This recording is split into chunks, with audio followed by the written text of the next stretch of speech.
모본 자료를 해드렸고, 자료 제목은 무화과나무와 모든 나무의 비유입니다. 이 말씀은 메시지를 2개를 작성을 해서 오늘은 첫 번째 메시지로 말씀을 나누겠습니다. 자, 마태복음 21장 18절로 22절이 인용됐는데 같이 읽어보도록 합니다. 이른 아침에 성으로 들어오실 때에 시장하신지라 길가에 한 무화과나무를 보시고 그리로 가사 잎사귀밖에 아무것도 찾지 못하시고 나무에게 이르시되 이제부터 영원토록 내가 열매를 맺지 못하리라 하시니 무화과나무가 곧 마른지라 기자들이 보고 이상히 여겨 이르되 무화과나무가 어찌하여 곧 말랐나이까. 예수께서 대답하여 이르시되 내가 진실로 너희에게 이르노니 만일 너희가 믿음이 있고 의심하지 아니하면 이 무화과나무에게 든 이런 일만 할 뿐 아니라 이 생들어 들려 바다에 던져지라 하여도 될 것이요 너희가 기도할 때 무엇이든지 믿고 구하는 것은 다 받으리라 하시니라 그랬습니다. 이 말씀도 역시 주님의 이 생에서 맞는 마지막 6월절 엿새 전에 여리고를 거쳐서 예루살렘에 가셔야 했기 때문에 먼저 감람산의 베다니와 벳바기에 이르렀을 때 그 마지막 한 주간을 낮에는 성전에 들어가서 유대교의 기득권자들인 대제사장들이 공의회 의원들과 변론을 하셨는데 이것이 아마겟돈 전쟁으로 계시록에서는 예시된다. 이건 이미 말씀을 나눴고 그 주간에 낮에는 성에 들어가셔서 유대교 지도자들과 그런 많은 진리로 그 입으로 나오는 예리한 검으로 싸운다. 계시록에는 이렇게 됐는데 진리 증거로 영적 전쟁을 치르시지만 저녁에 해가 질 무렵에는 감람산 기슭의 베다니 마을 시몬과 마르다 부부의 가정집에 가셔서 그곳에서는 예수를 위하여 날마다 잔치를 했다고 그랬어요. 그래서 그 한 주간 동안은 낮밤 없이 주님이 모든 남은 모든 기력을 다 쏟아붓는 기간이었죠.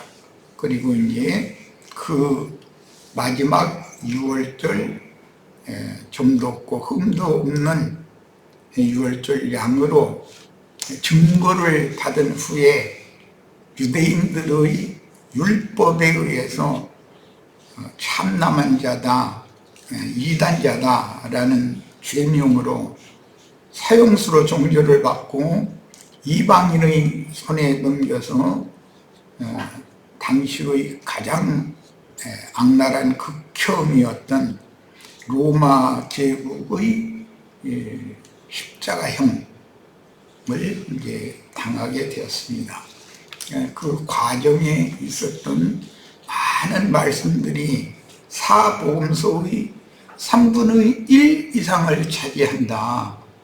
간단한 말씀 몇 마디만 하고 이제 생애를 마친 것이 아니고 살아생전의 사역 기간에 하셨던 모든 말씀들을 요약하고 명확하게 다시 제자들을 가르치는 말씀을 그 마지막 6월절 기간에 주시고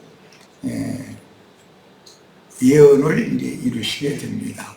그 과정에서 예루살렘에서 베다니로 갔다가 베다니에서 밤을 새운 다음에 이른 아침에 예루살렘 성으로 다시 들어가는 길가에서 여기 한 무화과 나무를 보시고라고, 한이라고 하는 관사를 붙인 것은, 이것은 항상 성경에서는 어떤 관사가 붙으면 대표성을 갖는다라는 걸 이해를 꼭 하셔야 돼요.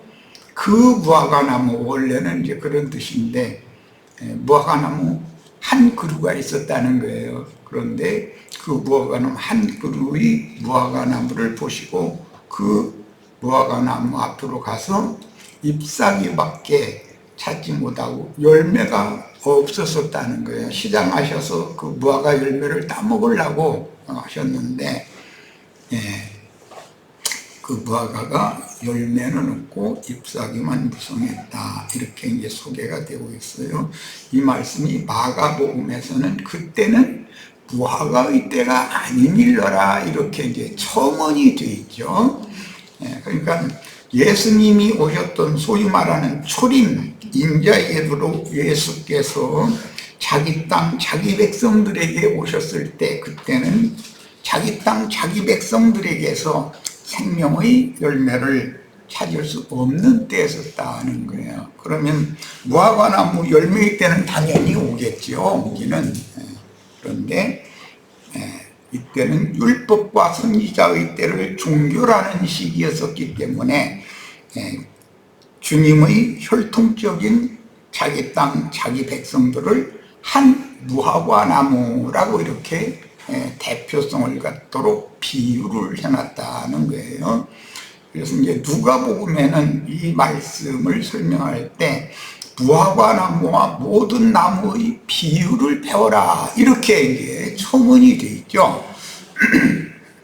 거기에서 무화과 나무라는 건 혈통적인 예수님의 백성 이스라엘 12지파를 상징하고, 그 대표 나무가 이 한 무화과 나무를 보시고입니다. 이 말씀은 창세기에서 3장 아담 부부가 하나님이 금하신 선악을 알게 하는 나무실과를 따먹고 나니까 눈이 밝아져서 상대방이 벌거벗은 모습이 보였다는 거예요. 그러니까 서로가 그 부끄러움과 수치를 가리기 위해서 무화과나무 잎으로 치마를 엮어서 치마를 하고 하체를 가렸다, 이렇게 되죠. 거기에서 인용하는 말이에요, 이 말씀이.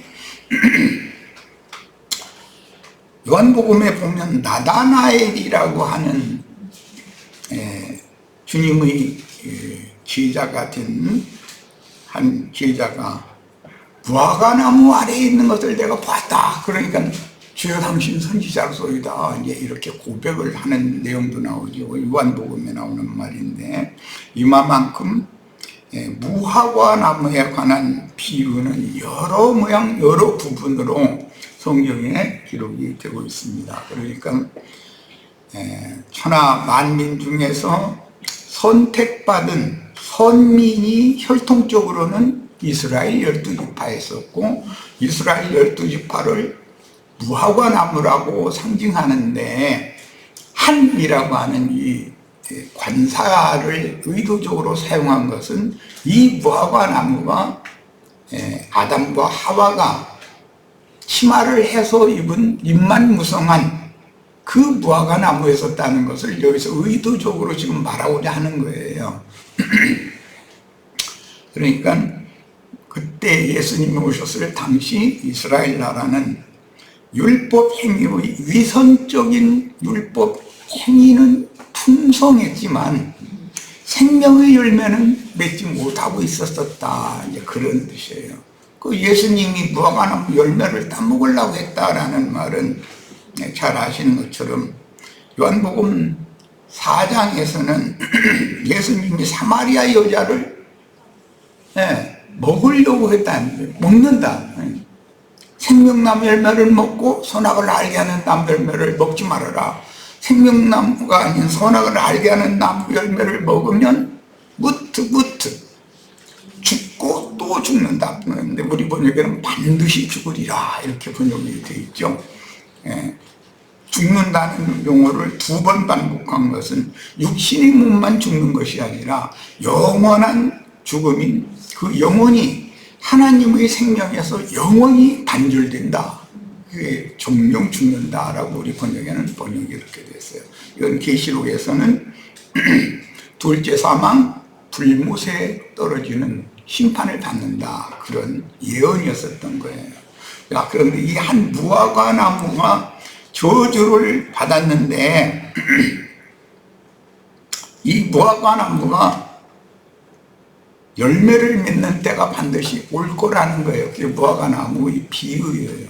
그러니까 이스라엘 12지파는 예수님께 그때 당신은 버림을 받고 그 대신 그 자리에 그리스도께 생명나무신 그리스도께 이방인들 중에 회개하고 복음을 믿은 자들이 접붙임을 받는 그런 이방인의 때로 연결이 된 다음에 이방인의 충만한 수가 차고 나면 이방 교회를 심판하시고 이방 세상 나라를 또 심판하신 후에는 이스라엘 12지파가 신앙을 회복하게 되어져서 인마진 이스라엘 12지파의 제사장, 즉 복음을 전파하는 제사장 나라가 회복이 되기 때문에 그들의 복음 전파를 통해서 아무라도 셀 수 없는 흰옷을 입은 큰 무리가 다시 얻어지게 되면 이제 그 기간이 1000년이라고 그랬어요. 거기도 관사가 있는 그 1000년이라고 관사가 있죠. 그 1000년 동안 이스라엘의 회복기가 있다는 거예요. 이스라엘의 회복기는 무화과 나무가 이제 열매를 맺는 때다. 그런 말이에요. 그러면 무화과 열매, 무화과의 때라는 성경 비유는 항상 무화과는 팔레스타인 땅에서 3번, 4월에, 6월에, 8월에 이렇게 3번 맺는데 마지막 3번째 이 무화과는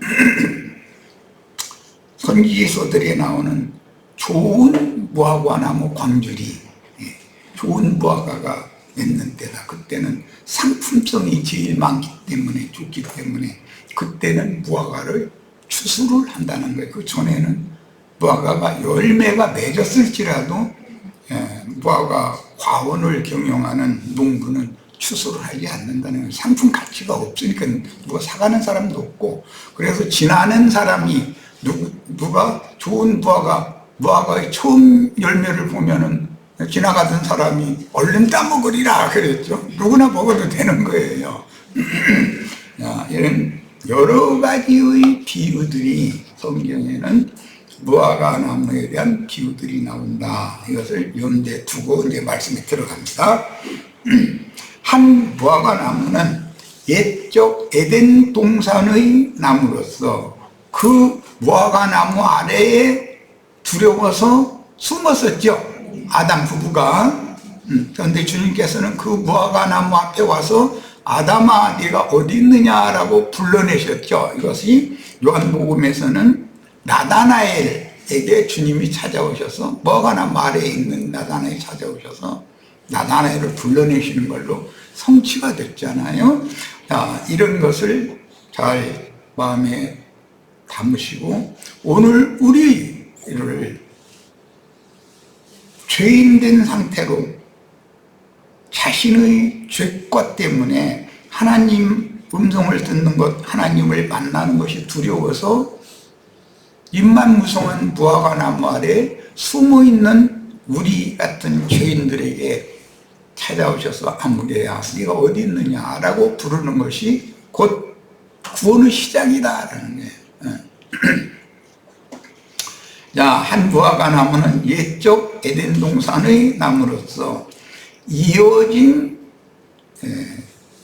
화목인데 나무로부터 에덴 동산의 나무, 그 나무가 생명나무였지만 그때 당시 그 열매를 따먹었다고 돼 있지 않고 선악을 알게 하는 나무 열매를 따먹었다 이렇게 돼 있죠. 그 선악을 알게 하는 나무라는 것은 모든 나무의 비유 중에 무슨 쥐엄 열매를 맺는 나무라든지 상수리 나무라든지 이런 강하고 단단하지만 화목으로나 쓸 수 있지, 하나님께서 생명을 공급하는 용도로는 쓸 수 없는 많은 나무들이 있다는 거예요. 가시나무라든지 뭐 등등 많죠, 성경에는. 그러니까 두 나무에 대해서 이제 이해를 잘 하셔야 되겠어요. 생명나무와 선악을 알게 하는 나무. 선악을 알게 하는 나무라는 것은 혈과 육에 있는 옛사람을 말하는 것이고, 생명나무라는 건 이로부터 거듭난 사람을 말한다. 생명나무는 예수님이 대표고, 선악을 알게 하는 나무는 지금 예수님을 죽이는 예루살렘의 기득권자들인 대제사장 우리는 전부 선악을 알게 하는 나무인 것이죠. 이제 이렇게 이해를 하시고 말씀 더 읽어나갑니다. 하나님의 백성 12지파를 대표하는 과실나무는 한 무화과나무로, 이건 대표되는 거예요. 관사를 붙여놓은 것은 포도나무와 석류나무, 감람나무, 이런 나무들은 신명기 8장에 나오는 나무들인데, 가나안 땅에는 이런 생명나무들이 많다는 거예요. 에덴 동산에서는 하나님이 그 땅이 동방에 동산을 창설하시고 그 땅에 보기에도 좋고 먹기에도 좋은 나무가 나게 하셨다. 그랬는데 그 나무는 포도나무, 석류나무, 감람나무, 맨 처음에는 무화과나무, 이런 나무들이, 이건 생명을 공급해주는 나무였다는 거야. 그런데 동산 중앙에는 생명나무도 있는데, 거기서는 무화과나무, 구약성경이니까 무화과나무, 신약성경에 예수님이 나는 참 포도나무다. 그래서 들포도나무와 비교를 하시면서 내가 포도나무다, 내가 생명나무다, 그리고 너희들 지휘자들은 가지다, 이렇게 말씀했어요. 유대인들은 모세를 하나님의 대리권자이고 하나님의 사람이라고 철두철미하게 믿고, 모세를 통해서 주신 율법 말씀을 사람의 교훈으로 변개시킨 유대인의 율법으로 백성들을 수천 년 동안 가르쳐 왔는데, 그들이 아론 반차의 대제사장 서기관 율법사들이라는 거예요. 그들이 못된 나무로 못된 열매를 맺는 가시나무, 마태복음 10장에서 예수님 이제 비유를 그렇게 하셨죠. 그러니까 대제사장 무리라고 하는 건, 유대교 공회원들이라고 하는 건 전부 못된 열매를 맺는 위선자들이었다는 거예요. 자, 보기에도 좋고 먹기에도 좋은 가나안 땅의 특산물인 과실로 상징되는 좋은 열매를 맺는 그리스도의 사람들, 주님의 지자들, 나는 참 포도나무요 너희는 가지니. 열매는 가지가 맺는 것이죠, 나무가 맺는 건 아니라. 나무는 진액을 가지에게 공급해주는 통로 역할을 하는 것이고, 이게 이제 나무의 이치가 하나님의 말씀, 생명의 말씀이신 주님을 공급하는 제자들이 생명의 진액을 그들이 빨아올려서, 즉 위로부터 주시는 계시를 받아서 예상으로 깨닫고 그들이 나가서 전도를 하면 뿌리로부터 올라오는 생명의 진액을 모든 말씀을 듣는 모든 이들이 함께 공급을 받게 하는 것이 나무와 그 다음에 자라는 것 또는 꽃을 피고 열매를 맺고 추수하고 하는 이런 비유로 상징을 다 한다. 그 다음에 상수리나무, 쥐엄 열매를 맺는 나무, 가시나무는 못된 열매를 맺는, 마태복음 7장 이렇게 되어 있죠. 거짓 선지자들을 삼가라 그러면서 그들이 못된 열매를 맺는 나무다, 이렇게 예수님이 거짓 선지자들은 못된 열매를 맺는 나무라고 설명을 친히 하셨어요. 그럼 좋은 열매를 맺는 나무는 예수님과 예수님께 붙은 제자들이라는 것이죠. 자, 제자들이 보고 이상히 여겨 이르되 무화과가 어찌하여 곧 말랐나이까. 주님께서 저주하신 그 무화과가 곧 말랐다고 그랬는데 다른 복음서에서는 뿌리로부터 말랐다 이렇게 돼 있죠. 뭐 첨언이 돼 있어요. 밖으로 마른 무화과 나무라는 건 잎사귀나 그 줄기 등이 이렇게 메마른 모습으로 표현이 되죠. 이런 말은 무화과 나무가 어찌하여 말랐나이까라는 것은 유대교 지도자들과 그에 붙은 유대교인들은 잎사귀인 것이고, 유대교 지도자들은 그 나무와 가지들인 것이죠. 그런데 유대교 지도자들에게 붙은 유대교인들은 전부 그 신앙 생명의 근본인 아브라함의 믿음이 없었다. 믿음의 자손들이 아니다. 이건 전부 육적인 자손들이에요. 신앙적으로 영적 생명이 다 죽어가고 있는 자들이다. 뭐 다 죽은 자들이죠. 그런 거예요. 예수께서 대답하여 이르시되 내가 진실로 너에게 이르노니 만일 너희가 믿음이 있고, 이제 믿음은 아브라함이 이 믿음의 조상이죠.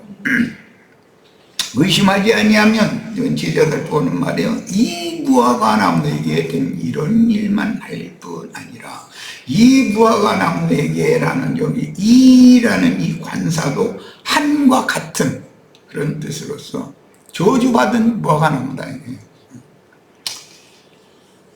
말씀으로 저주를 선포하면 말씀이 응한다. 그런 뜻이에요. 이 산더러라고 그랬는데 무화과 나무가 심겨져 있는 이 산이라고 하는 것은 창세기 에덴 동산이에요. 에덴 동산이 무화과 나무가 심겨져 있는 산이에요. 그런데 그 산을 들려서 바다에 던져지라 하면 그렇게 된다 그랬어요. 그러면 제자들이 무화과 나무가 심겨진 산을 들어서 바다에 던지는 일을 하는 거죠. 예수님이 세상에 오신 것은 단순히 은혜의 말씀, 구원의 말씀, 생명의 말씀만을 전하는 것이 아니에요. 칼을 던지러 오신 거예요. 불을 던지러 오신 거예요. 그러면 누구는 칼 맞아 죽고 누구는 불타 죽고 그럴 거 아니겠어요? 이들이 다 무화과 나무가 심겨진 산에서 먹는 자들인데 마태복음에 이들이 2,000마리쯤 되는 돼지떼들이다 이렇게 설명이 돼 있죠. 군대 귀신이 이 산에서 먹는 돼지떼에게 들어가니까 그 돼지떼가 산 비탈로 내리달아서 이제 그 산은 성경에서 대표적으로 두 산이 있어요. 율법을 받은 신의 산이 있고 영과 생명의 말씀 그리스도의 법을 새 법을 받은 하늘의 시온산이 있어요. 그래서 여기에서는 땅의 시온산이라는 말이에요. 신의 산이었었죠. 거기서는 율법이 주어지는 거예요. 그런데 이제 율법 시대가 종결되고 끝나면 새 시대가 와야 되기 때문에 그러려면 유대교 대제사장 무리의 신앙 지도를 받는 유대교라고 하는 종교 체제 자체를 세상과 함께 버려서 이방인과 똑같이 치고 베풀이는 심판이 반드시 와야 된다. 그래서 이 산더러 들려서 바다에 던져지라 해도 될 것이요. 이 말씀이 이제 계시록에서는 말씀과 같이 이루어지죠. 바다에 던져지는 그 산은 구약 성경에는 멸망의 산 또는 불탄산이라고 선지자들이 예언을 했어요. 불붙은 산을 심판의 불이 타고 있는 그 산을 바다에 던지면 둘이 자연히 바다로 옮겨붙겠죠. 그래서 계시록 15장 2절에는 불붙은 유리바다 얘기가 나오는 거예요. 자, 그러면 이 산은 당시의 유대교를 의미하는 말이지만, 산이라는 것은 하늘과 땅이 맞닿는 저수, 하나님이 강림하시고 사람이 높은 저수 하나님을 만나러 올라가서 경배하는 것을 산이라고 그래요. 그런데 율법 제도 안에서는 모두 제사장이라는 사람들이 산당을 세우고 산당의 푸른 나무 아래에 가서 허리를 굽혀서 절하고 제물 바치고 그런 짓을 했다고 하는 거예요. 그러니까 유대인들이 생각할 때는 우리는 꼭 산당에서가 아니라 예루살렘 성전에서 모여서 예배를 하는데 우리 보고 왜 산당에 모였다, 산당에서 우상 숭배하는 제사를 한다라고 하느냐. 사마리아 사람들은 사마리아 산당에 모이지만 우리는 예루살렘 성전에 모이는데 왜 우리를 우상 숭배자들이 산당 제사장들 앞에서 먹고 마시는 그런 산당 제사를 한다고 그러느냐, 이렇게 오해를 한다는 거예요. 그런데 예루살렘 성은, 지상의 예루살렘 성은 원래 7 구름 봉우리라고 하는 것이 시온이라는 말인데, 지금 있는 예루살렘도 시온 위에 세워져 있고, 하늘의 시온산, 이렇게 말하면 시온산이 둘이다라는 말이에요. 하늘에 거하는 자들은 하늘의 시온산에서 살아계신 하나님을 영적으로 경배를 하게 되고, 종문의 율법대로 예배한다고 모여서 종교 행위를 하는 자들은 지상의 땅의 7 봉우리에 세운 예루살렘 신전에서 경배를 한다고 하는데 그 이치를 깨닫지를 못했다. 신명기 4장에 보면 시온산이 둘이 있죠. 하늘의 시온산도 있지만 아래 땅에 있는 시온산도 있어요. 그런데 땅에 있는 시온산을 하나님은 저주했다라는 말이에요.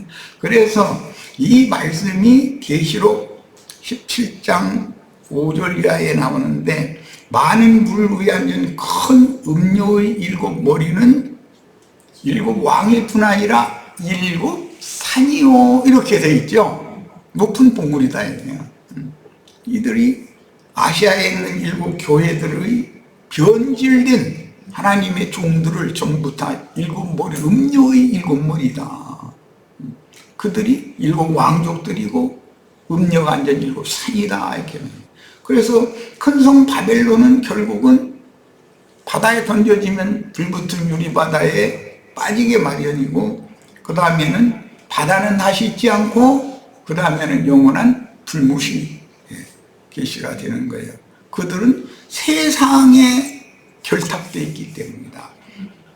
이 산에서 먹는 돼지떼들은 바다로 다 내리달아서 몰자한다 그랬는데 다 세상을 지향하는 신앙으로 타락한다. 그들은 결국은 최종적으로 심판받을 수밖에 없다. 그래서 영원한 불못의 중심이라는 것이 유대교였었던 것처럼 오늘날은 자칭 유대인의 회당이라고 하는 것이 영원한 불못의 중심, 불구덩이가 되는 것이다. 거기에서 하나님의 진노의 불이 뿜어져 나와가지고 영원토록 불심판을 집행하게 되는 것이다 라는 거예요. 그러면 최종적으로는 바다는 다시 있지 않다 그랬잖아요. 그리고는 불못이 보이는 거예요. 네, 이런 전체적인 흐름에 대해서 이해가 있기를 바라요. 산과 바다 얘기까지 지금 대충 설명했습니다. 자, 저주받은 무화과 나무의 산은 옛적 에덴 동산으로 상징된 유대 종교 체제이며, 현대에는 자칭 유대인들의 회, 회라는 건 모임이고 당이라는 당기는 게 이단이라는 용어인데, 헤르시스 이 용어는 교파, 교단을 형성한다 이거예요.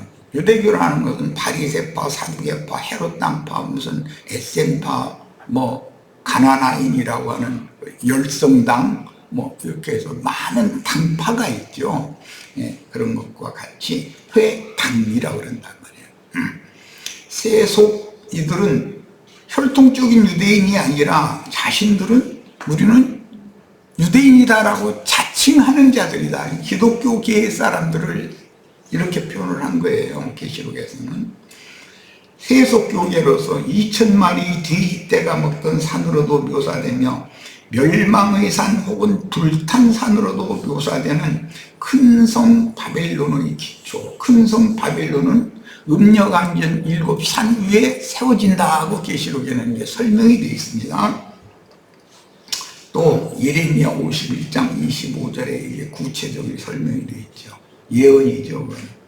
큰 음료로 묘사되는 세속교계인 큰 성 바벨론은 땅의 왕족인 7머리와 7산 위에 세워지는데 음료의 7산은 하늘의 시온산과 대비되며 큰 음료의 심판은 세상 나라의 심판으로 이어지므로 하나님의 집에서부터 심판이 시작되는 거죠. 항상 최종적으로 불붙은 유리바다로 나타나며 최종적으로는 바다는 다시 있지 않으며 거기 있지가 빠졌는데 적어놓으세요. 불못으로 성취가 된다. 기독교계는 불못의 근원지가 된다. 유황계천이라고 이사야서는 이렇게 했죠. 유황계천 불못이라고 이렇게 했죠. 자, 22절 너희가 기도할 때 무엇이든지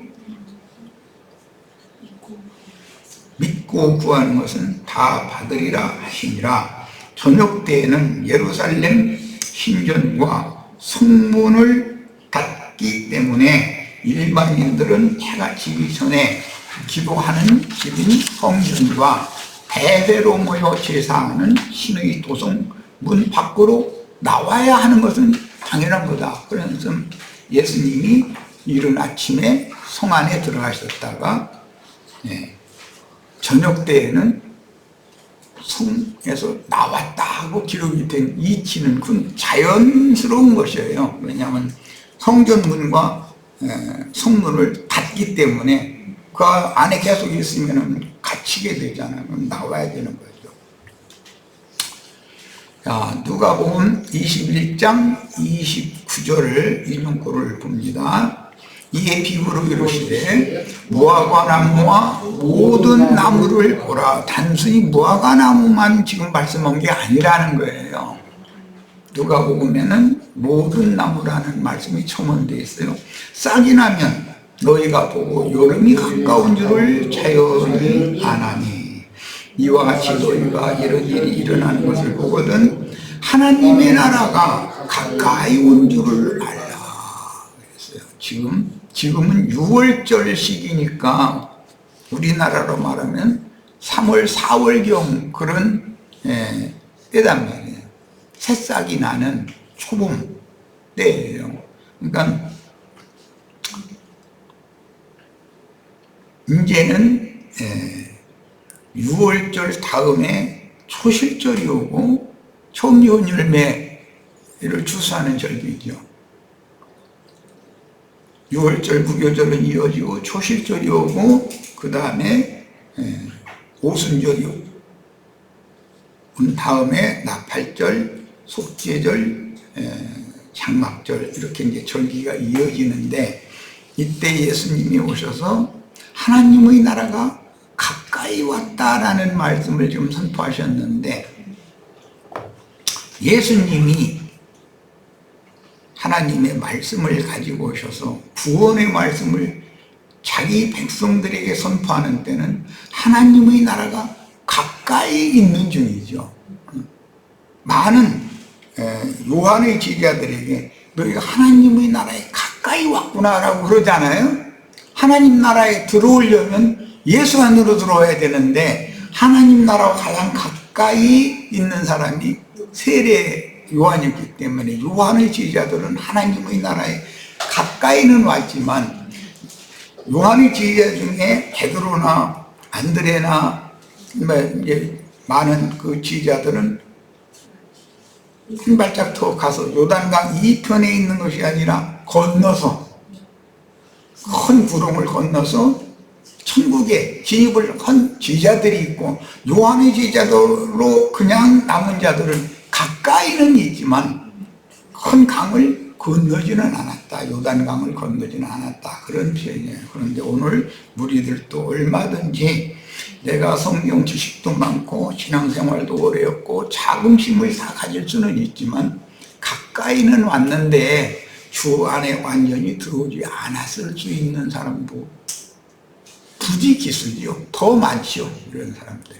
이것을 잘 생각해서 오늘 나는 완전히 심판의 구름을 건너서 주 안에 있는 것이 확실한, 주 안에 있는 그리스도의 것이 된 것이 확실한지에 대해서 자신의 심령과 마음의 상태를 이런 진리 말씀을 통해서 검증을 받는 필요가 있습니다.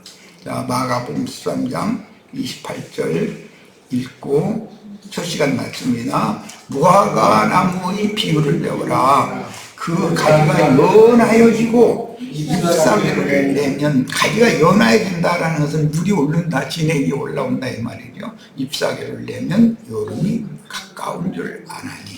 예, 봄에 맺는 무화과 나무의 처음 맺는 열매는 수확을 하지 않는다. 여름철에 맺는 것도 이른 여름철에 맺는 것은 수확하지 않는다. 마지막 거의 가을이 가까웠을 때 그때 맺는 열매는 찬 기운과 더운 기운이 교차되는 가운데에서 열매가 있기 때문에 훨씬 맛도 좋고 상품성이 있고 잘 으깨지지가 잘 않는다는 거예요. 가지가 연해지고 잎사귀를 내리면 여름이 가까운 줄 아나니, 여름이 가까이 왔다라는 말은 천국이 가까이, 하나님 나라가 가까이 왔다라는 말과 상응하는 같은 의미의 말이라는 걸 알 수가 있죠. 자, 첫 시간 여기까지 해서 마치겠습니다. 참여 있는 걸 잘